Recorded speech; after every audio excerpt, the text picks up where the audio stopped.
Вашиот шапкарски дуќан е не само единствениот дуќан за шапки во старата Скопска чаршија и во нашиот главен град, туку и во нашава земја и пошироко.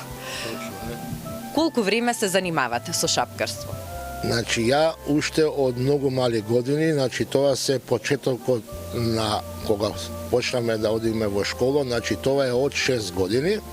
Повеќето доаѓав како чирак кај мојот родител, значи тоа е летниот период, за да не шетаме по улици, значи они па не зима со брат ми да бидеме во дуќанот, да не само да го научиме занатот, туку да најбитно е во филозофијата да не научи на работна навика. И значи од 6 години до денеска сме тука. Колку години дуќанот постои? Дуќанот постои, значи, од прилика, значи, имало за Втора светска војна, значи, имаше прекин, значи, околу 100 и нешто години. Долгогодишната традиција е започнале вашите предци и своевремено многу познат бил вашиот татко, шапкарот Пер, по кого што е наречен дуќанот денес. Да, бидејќи он исто го учел од својот роднина, после 1952 пак го обновуваме и до ден денеска ја и брат ми го работиме овој занат. Голем ли е бројот на луѓето што и ден денес сакаат да купат квалитетно изработена и рачно направена шапка од наше домашно производство? Вака сега за македонскиот народ и пошироко, многу ретко некој кој ќе му речеш рачна изработка не знае прво што е. Едино моментално овие 4-5 години сме значи задоволни од странците. Значи имаме од цел свет странци, он само што ќе ме види и ништо не е намерно што ја машината сум ја ставил овде за да ме гледа дека ја работам и шијам. И он по автоматиза знае дека ова све што е снимено е од моите две руки е направено. Веројатно не им се знае бројот на шапките што ги направиле тие две ваши вредни и вешти раце. Знам.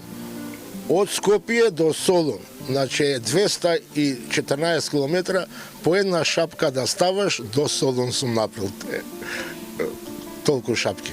Дамските шапки своевремено, па дури и денес, за некои дами се вистинско уживање, вистински дел од нивниот стил, а честопати да се носи квалитетна и убава дамска шапка било и престиж. На времето, значи, за женски шешири, па и за машки во Скопје носеа само аристократи.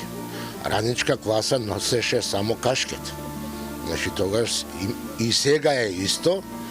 Сега во самоставна Македонија, значи, и младите веќе почна преку интернет и да гледат, значи, и они почнаа па да носат и машки, и женски, и шешири, и шапки.